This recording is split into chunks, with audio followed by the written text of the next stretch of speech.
Muchas bendiciones para todos. Mi nombre es Elena Díaz de Castillo, hija de Dios, sierva de Jesucristo y esposa y madre de dos. Para mí es un gran privilegio compartir con ustedes la palabra del Señor a través de estas 24 horas de podcast de nuestra congregación Buenas Nuevas, en honor al mes de la Biblia. Agradecemos si este contenido te bendice. Por favor, dale like, compártelo y déjanos tus comentarios más abajo. Hoy estaremos aprendiendo sobre la vida de 3 grandes mujeres de Dios, ejemplos de amor, fe y obediencia. La primera es Ruth, la segunda es Esther y la tercera es Ana, la madre de Samuel. Vamos a iniciar con el libro de Ruth. Solo 2 libros de la Biblia tienen nombre de mujer. Uno es el de Ruth y otro es el de Esther. Todo lo que está escrito en la palabra de Dios es una enseñanza que éste nos dejó. Por lo tanto, llama mucho la atención que un libro completo del Antiguo Testamento se dedicó a la persona de Ruth, lo que nos quiere decir que este libro tiene algo muy valioso que enseñarnos. La historia de Ruth es muy importante aún hoy en día para el pueblo de Israel, aún a pesar de que trata sobre la historia de una mujer de orígenes paganos y extranjera, y no cualquier extranjera, sino de una extranjera proveniente del pueblo de Moab, pueblo al cual los israelitas aborrecían acérrimamente. Por lo tanto, este es otro indicio de que el libro de Ruth es un libro con un mensaje espiritual necesario y útil para todo hijo de Dios. La historia de Ruth trata de amor, fidelidad, sacrificio, misericordia, fe y obediencia. Ruth fue una mujer que bien pudo haber escogido el camino más fácil, el camino seguro, pero en su lugar escogió el camino que humanamente parecía más difícil. Pero Dios tenía un gran propósito con ella y también con su suegra Noemí. Él tenía planes de bien y no de mal para estas 2 mujeres. Y aunque el principio de ellas fue pequeño, el postrer estado de ambas fue mucho mayor. El libro de Ruth relata que en este tiempo hubo una gran hambruna y que un varón de Belén, de Judá, llamado Elimelec, se fue a vivir a Moab junto con su mujer Noemí y sus 2 hijos, Malón y Kelión. Elimelec y su familia se asentaron en Moab. Entonces, más adelante, Elimelec muere y deja a Noemí viuda con sus 2 hijos. Más adelante, los hijos de Noemí tomaron por mujer a 2 moabitas. Una de ellas era Orfa y la otra era Ruth. Luego de tener ya 10 años radicados en Moab, fallecieron los 2 hijos de Noemí, lamentablemente, quedándose esta desamparada de su marido y de sus 2 hijos. El hecho de ser viuda ya es difícil, pero para Ruth fue todavía mucho más difícil porque ella era una mujer extranjera en Moab y no tenía nadie que se hiciera cargo de ella ni de sus nueras. Luego ella escuchó que en su pueblo, que en Belén, el Señor ya había provisto abundancia de pan. Por lo tanto, se propuso regresar a Belén con sus 2 nueras. Cuando van de camino, Ruth se da cuenta de que ella no tiene nada que ofrecerles y que ni siquiera tiene hijos para que estas 2 nueras se casen con estos. Ya que en este tiempo se estilaba que cuando una mujer quedaba viuda sin haber tenido hijos, ésta debía casarse con su hermano, con su cuñado o el familiar más cercano para que el primer hijo que ellos tuvieran fuera hijo del fallecido. Así que las envía de regreso a la casa de sus padres porque allí ella entendía que ellas podrían encontrar un hombre que cuidara de ellas y se podían volver a casar. En ese momento todo fue un drama porque las 3 obviamente comenzaron a llorar. Tanto Orfa como Noemí como Ruth amaban a Noemí y no querían dejarla. Pero luego de estar allí un rato, Orfa decide regresar a su casa. Entonces Noemí le declara a Ruth, y esto lo leemos en el libro de Ruth, capítulo 1, del versículo 15 al 18. Mira a tu cuñada, ya regresa a su pueblo con sus dioses. Regrésate tú también. Pero Ruth, quien verdaderamente, por lo que le dijo a continuación, pone en evidencia que había renunciado a los dioses de sus padres y se había convertido al Dios de su suegra, ella respondió con lo que yo considero una hermosa oración de fe. No me pidas que te deje y me aparte de ti. A donde quiera que tú vayas, iré yo. Donde quiera que tú vivas, viviré. Tu pueblo será mi pueblo y tu Dios será mi Dios. Donde tú mueras, moriré yo, y allí quiero que me sepulten. Que el Señor me castigue y aún más, si acaso llego a dejarte sola. Solo la muerte nos podrá separar. Y aquí podemos ver la impresionante decisión que Ruth toma. Ella muestra una gran fidelidad al Dios de Israel, pero también hacia su suegra Noemí. Esta es una hermosa muestra de amor sacrificial de parte de Ruth para Dios y para su suegra. En 1 Corintios dice que el amor no busca lo suyo, sino que lo sufre, que todo lo sufre, todo lo cree, todo lo espera y todo lo soporta. Entonces, al llegar a Belén, todo el mundo ve a Noemí y a Ruth llegar, y todos se compadecieron de ellas.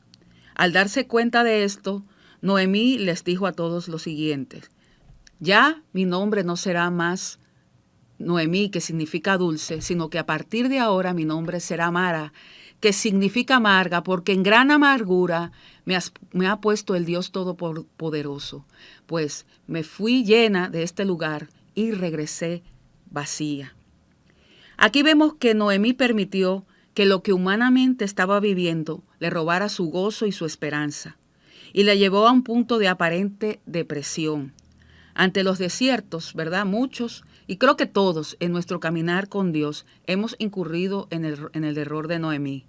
Pero debemos aprender a vivir por fe y no por vista. En Isaías 40:31 dice que los que confían en el Señor recobrarán las fuerzas y levantarán el vuelo como las águilas. Correrán y no se cansarán, caminarán y no se fatigarán. Noemí ciertamente fue una mujer piadosa y ejemplar, a tal punto que ganó a Ruth para el Señor. Pero por un momento dejó de confiar en Dios, puso su mirada en lo que no tenía y se desenfocó. Pero Dios, en su gracia y misericordia, cuando ella creía que había tocado fondo, Dios tenía un plan de redención para ambas mujeres. Entonces, ya establecidas en Belén, Ruth le pide permiso a Noemí para ir a recoger espigas al campo. Es bueno saber que según la ley, las viudas podían recoger las espigas en tiempo de cosecha para sustentarse y lo podían hacer del campo que ellas escogieran. Y desde aquí ya vemos la soberana providencia de Dios sobre la vida de Ruth y Noemí, pues el campo que Ruth escogió sin saber fue el campo de Boaz, quien era un hombre muy rico, respetable y adinerado de Belén, quien, por cierto, era pariente cercano de Noemí de parte de Elimelech. Al llegar Boaz a este lugar, le llamó inmediatamente la atención de Ruth y preguntó quién era esa hermosa joven. Cuando se le dijo que era la moabita que había llegado con Noemí, este tuvo gran preferencia con ella, le dio permiso de espigar en su campo junto con sus criadas y a tomar del agua de las vasijas de sus siervos. Cuando llegó el tiempo preciso de Dios, Noemí le dio instrucciones específicas a Ruth de cómo debía proceder con Boaz. Ella debía llegar a donde él estaba, pero primero debía ponerse sus mejores vestidos y ungirse. Esperar que él comiera y bebiera para tirarse a sus pies. Así, tal cual se lo dijo su suegra, Ruth lo hizo. Cuando Boaz se da cuenta de que esta mujer está a sus pies, le pregunta que qué sucedía. Entonces allí Ruth le pide a Boaz que la redima, cansándose con ella porque él era uno de sus parientes más cercanos. Boaz estuvo halagado de que Ruth lo prefiriese por sobre los hombres más jóvenes, por lo que decidió casarse con ella. Pero primero se aseguró de que otro pariente cercano que tenía Noemí quisiera renunciar al derecho de casarse con Ruth. Luego de que se aseguró, finalmente tuvo el camino libre para casarse con Ruth se casaron y tuvieron un hijo al cual le dieron por nombre Obed, quien es el padre de Isaí, padre de David. Es grandioso ver cómo el Señor se agradó tanto de esta mujer gentil, gentil como todos nosotros que hemos creído en el Señor y ahora somos parte del Israel espiritual, que Ruth se convirtió nada más y nada menos que en la abuela del rey David, linaje del cual procede el Hijo de Dios, Jesucristo, el Salvador de toda la humanidad. Bien dice la palabra que lo vil y lo menospreciado escogió Dios, y lo que no es, para deshacer lo que es. Ahora, ¿qué más podemos aprender de la historia de Ruth? A veces, como Noemí, creemos que ya todo está perdido y nos olvidamos de que tenemos un Dios que está en control de todo, que prometió que nunca nos dejará, que nunca nos abandonará y que siempre va a estar ahí por nosotros, sacándonos de nuestras circunstancias difíciles. Entonces, más que la actitud de Noemí, debemos imitar la actitud de Ruth, quien, a pesar de que también tenía sobradas razones para estar amargada porque ella era viuda y no tuvo la oportunidad de tener hijos con su difunto esposo Malón, ella nunca se quejó, siempre tuvo buen ánimo, fue una mujer esforzada y valiente, trabajadora, y su fe y su confianza en el Señor la llevó a aún estar dispuesta a aceptar la incertidumbre de su viudez antes que abandonar el camino del Señor y de dejar sola a su suegra. Aquí es evidente ver cómo Ruth buscó primeramente el reino de Dios y su justicia, y por su fidelidad el Señor le añadió todo lo que a ella y a su suegra le hacían falta. Todos los creyentes y aún los no creyentes debemos de leer el libro de Ruth. En este se ve reflejado la esperanza de una hermosa historia de redención. Acá vemos a vos como un tipo de Cristo, ya que sus acciones se comparan con lo que Jesús hizo con su iglesia. Así como vos amó y redimió a Ruth de su viudez, dándole una nueva vida, así Jesucristo nos redimió a todos nosotros de nuestros pecados y nos dio vida eterna juntamente con Él. Y así de inspiradora como es la historia de Ruth, es la historia de Esther, que es la historia que vamos a estar viendo a continuación.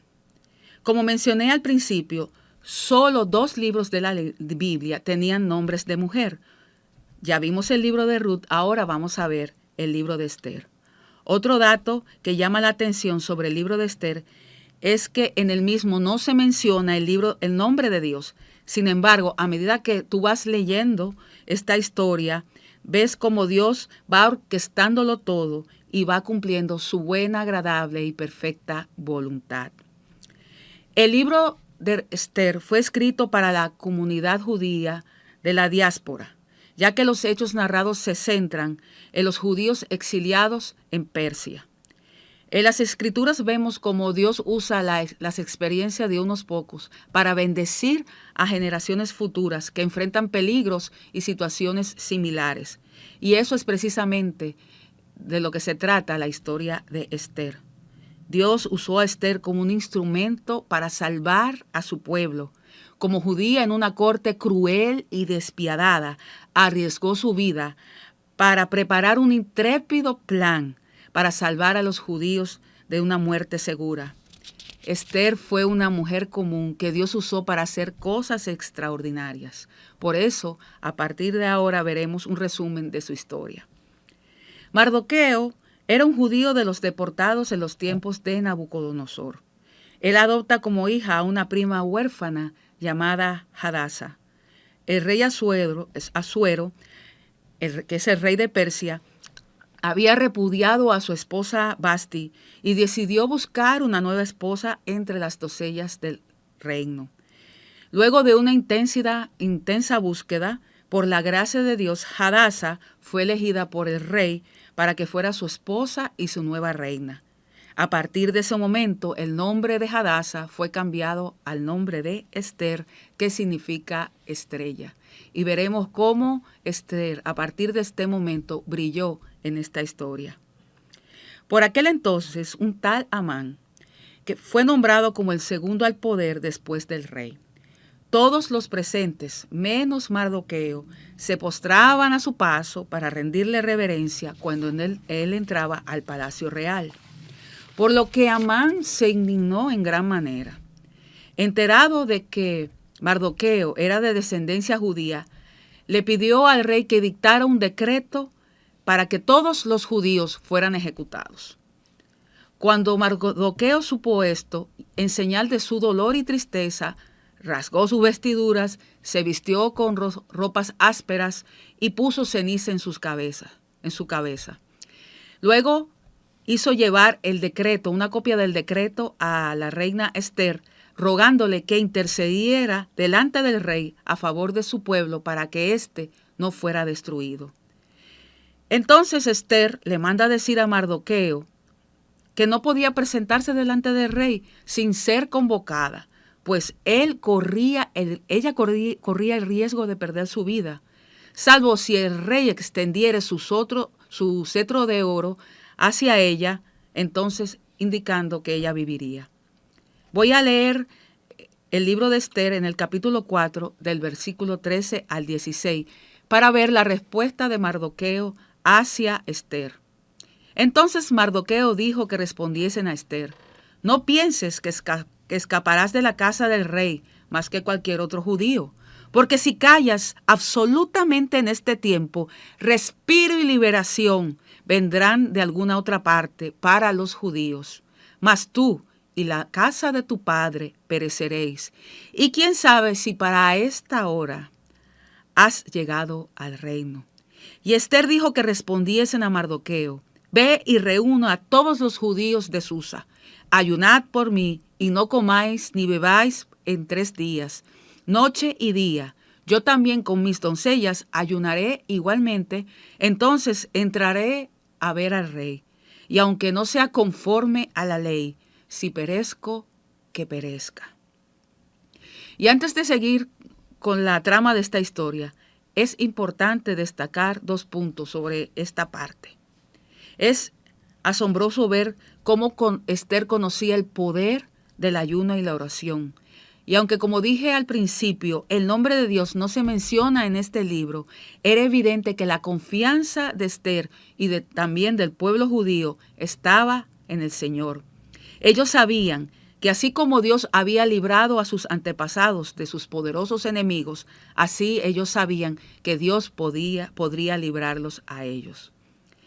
Otro punto es que Esther nos enseña que cuando Dios nos coloca en lugares de influencia, de preeminencia, no es para nuestro propio provecho, sino es para ser un canal para establecer la voluntad de Dios y para ayudar a aquellos que lo necesitan. Entonces, luego ya de 3 días de oración y ayuno, Esther se vistió con sus mejores galas y se atrevió a presentarse delante del rey Asuero. El rey, al verla llegar, se agradó en gran manera de ella, y hallando gracia delante de él, éste extendió su cetro de oro hacia ella y le dijo, y le preguntó que cuál era su petición, que hasta la mitad de su reino él le daría. Es impresionante ver cómo Dios va orando. Producto del tiempo de clamor y de humillación de Esther y el pueblo, el Señor tocó el corazón del rey Asuero. Bien dice en Proverbios 21:1, el corazón del rey es como un río en las manos del Señor. Él lo dirige a donde quiera que Él quiere. Entonces Esther le responde que ella había ido ahí a invitarle tanto a él como a Amán a un banquete, a lo cual el rey y Amán accedieron gustosamente. Ya durante el banquete, el rey le vuelve a repetir a Esther que cuál era su petición y que hasta la mitad de su reino él le daría. Entonces ahí ella les volvió a invitar a un segundo banquete el día siguiente y ellos accedieron.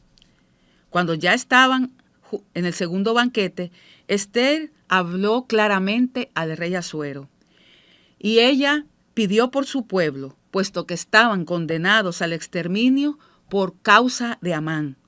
Cuando Asuero se da cuenta de todo este plan, se montó en cólera y en ira y mandó a ejecutar a Amán en la misma horca que mandó Amán construir para colgar a Mardoqueo. Luego de que Amán muere, Asuero le dio a Esther la casa de Amán y a Mardoqueo le entregó el anillo de sellar, esencialmente entregándole a Mardoqueo la misma autoridad en el reino que Amán tenía. Sin embargo, el decreto que había salido para destruir a los judíos era irrevocable porque todos los decretos del rey eran irrevocables. Entonces el rey mandó a que enviaran un nuevo decreto que contrarrestara el primero, en el cual se le daba derecho a los judíos para que cuando fueran atacados ellos se pudieran defender. Había gozo en todas las provincias a causa de este decreto. Incluso muchos se convirtieron en judíos por temor de los judíos, porque el temor de los judíos había caído sobre ellos. Cuando llegó el día indicado, muchos atacaron a los judíos, pero estos tuvieron la victoria sobre sus enemigos. La vida de Esther es una lección sobre la soberanía de Dios sobre su creación. Puede que sepamos y no entendamos lo que Dios está haciendo en un momento determinado, pero vendrá un tiempo en el cual nos daremos cuenta porque hemos atravesado diferentes experiencias, porque hemos conocido a determinadas personas y aún porque hemos vivido en lugares diferentes al de nuestro nacimiento. Llegará el momento en que todo va a encajar, en que todo va a tener sentido. Miraremos hacia atrás y veremos que también nosotros estábamos en el lugar adecuado, en el momento preciso, como sucedió con Esther. La reina Esther fue reina para un momento como este. Ella fue fortalecida y estaba dispuesta a interceder por su pueblo para un momento como este. Esther verdaderamente es un recordatorio de la promesa de Dios que está escrita en Romanos 8:28. Y sabemos que los que aman a Dios, todas las cosas le ayudan a bien. Esto es, a los que conforme a su propósito son llamados. Esther sirvió a Dios y a su pueblo con amor, humildad y valentía, a tal punto que arriesgó su propia vida. Como Esther necesitamos pedirle a Dios que nos ayude a demostrar su amor hacia los demás, aunque ello signifique que dejemos a un lado nuestra comodidad e intereses. Pablo escribió en Gálatas 6:2 lo siguiente: sobrellevad los unos las cargas de otros y cumplid así la ley de Cristo. El ejemplo de Esther nos recuerda que Jesucristo fue el ejemplo máximo de amor, servicio y sacrificio. Él tomó el lugar que nos correspondía, murió por nuestros pecados y nos dio vida eterna. Y así como Esther conocía el poder de la oración, vamos a ver la historia de otra gran mujer, Ana, que también entendió el poder de la oración. Y aunque la historia de Ana se relata de manera breve en el primer libro de Samuel, capítulo 1 y capítulo 2, esta jugó un gran papel porque ella fue madre de Samuel, profeta del Señor y último juez de Israel. Precisamente Samuel fue quien ungió a David como rey de Israel, linaje del cual desciende nuestro Señor Jesucristo. Samuel vino al mundo gracias al anhelo que Dios puso en el corazón de Ana para convertirse en madre, pero alcanzar esta promesa no fue nada fácil para ella. La historia de Ana pudiera ser la historia de cualquiera de nosotros. Muchas veces en el trecho a recorrer para ver cumplidas las promesas de Dios, nos desesperamos, nos afligimos y nos amargamos por no ver lo que anhelamos querer ver. Esta actitud viene únicamente de nuestras emociones y esto nos mueve a experimentar temor, incredulidad, lo que nos roba la esperanza, y si perdemos la esperanza, la fe se desvanece y sin fe no veremos la mano de Dios, no veremos la gloria de Dios. Y aunque todo esto fue lo que experimentó Ana, ella se acordó de que ella servía al Dios Todopoderoso, se sobrepuso, clamó a Él y Dios le permitió ver el fruto de su aflicción. Ana aprendió que en la oración hay poder y que en ese lugar radicaba su victoria.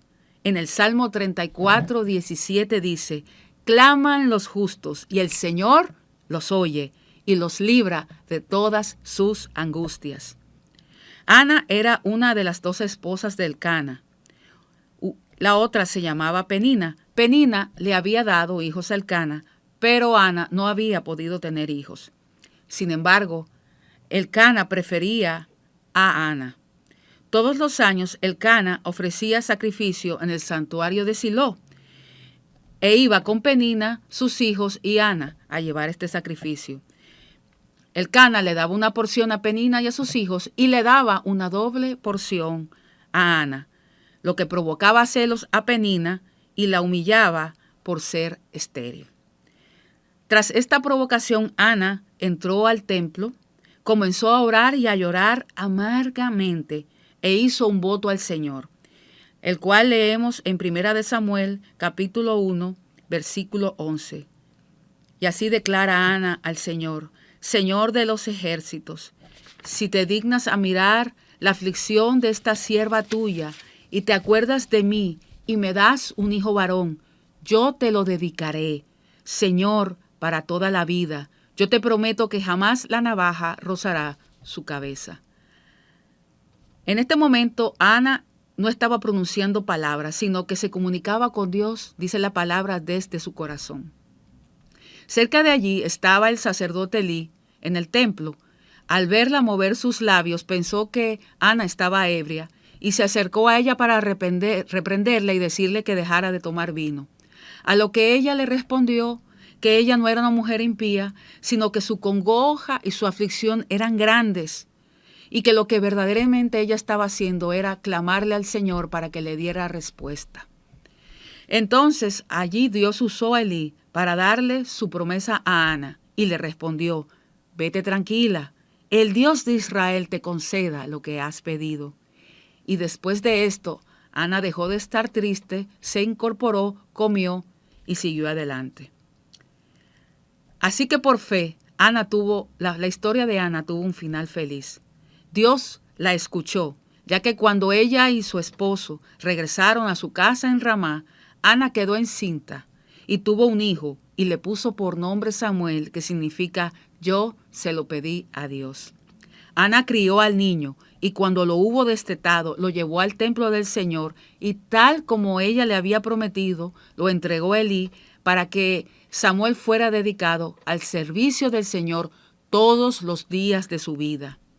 Después de Samuel, Ana tuvo 5 hijos más, 3 varones y 2 mujeres. El cumplimiento del voto de Ana al entregar a su hijo al servicio del Señor me recuerda mucho al caso de Abraham, cuando el Señor le pidió que diera en sacrificio a su único hijo, quien representaba la promesa de su descendencia. Abraham, actuando por fe, supo que Dios no rompería su promesa, así que obedeció e hizo exactamente lo que Dios le mandó a hacer.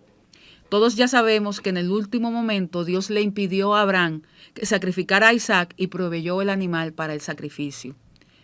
Por actos de fe como este, a Abraham se le llamó el padre de la fe. Pablo dijo en Romanos 4:18 que Abraham había creído en esperanza contra esperanza. Es decir, Abraham creyó a Dios cuando nada tenía sentido y cuando todo estaba en su contra. Pero esta fe atrevida le valió ser llamado padre de multitudes. Yo no quiero en ningún momento desmerecer la fe de este santo varón de Dios, pero Ana, en su posición de madre, hizo algo tan o más difícil de lo que hizo Abraham.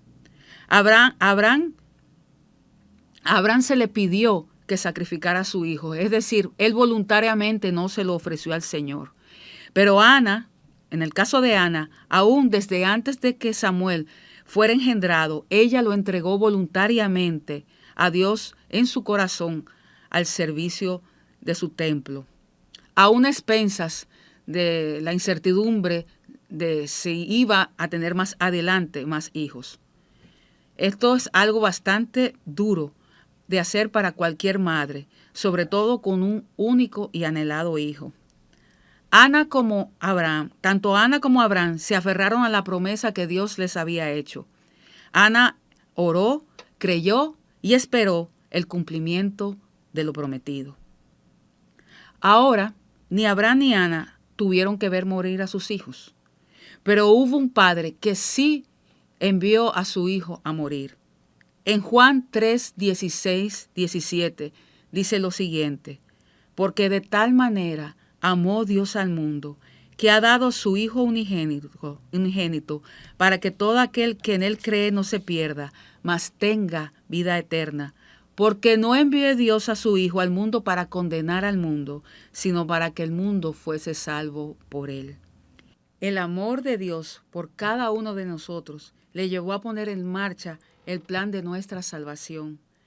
Para Dios redimir los pecados de Israel se debía sacrificar un cordero, pero estos sacrificios no fueron suficientes para restaurar la relación de Dios con los hombres.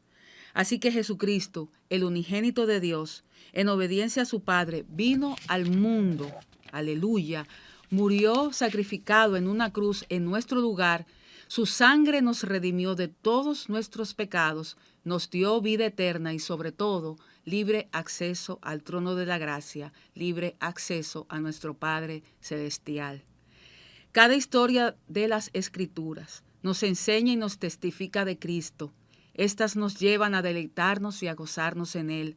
Así como Dios estuvo con Ruth, Esther y Ana, Él estará con nosotros porque somos sus hijos. Y cuando Él nos ve, Él ve a su Hijo en cada uno de nosotros. La vida de estas tres grandes mujeres nos enseña que todo obra para bien, que Dios nunca nos dejará y nos desamparará, que nos dará su gracia, sabiduría y fortaleza para soportar las pruebas más difíciles, para salir aprobados de las mismas. Que Él cambiará nuestro lamento en baile, nuestro llanto en alegría, aleluya. Y que si oramos, creemos y esperamos, Él hará cosas mucho mayores de las que humanamente podemos creer o entender, porque para Dios no hay nada imposible. Así que mis hermanos, por mi parte esto era todo. Recuerden que si este contenido te bendijo, te pedimos que lo compartas y lo tendremos disponible en nuestro canal de YouTube, podcast Buenas Nuevas RD. Dios te bendiga, la gracia del Señor sea contigo.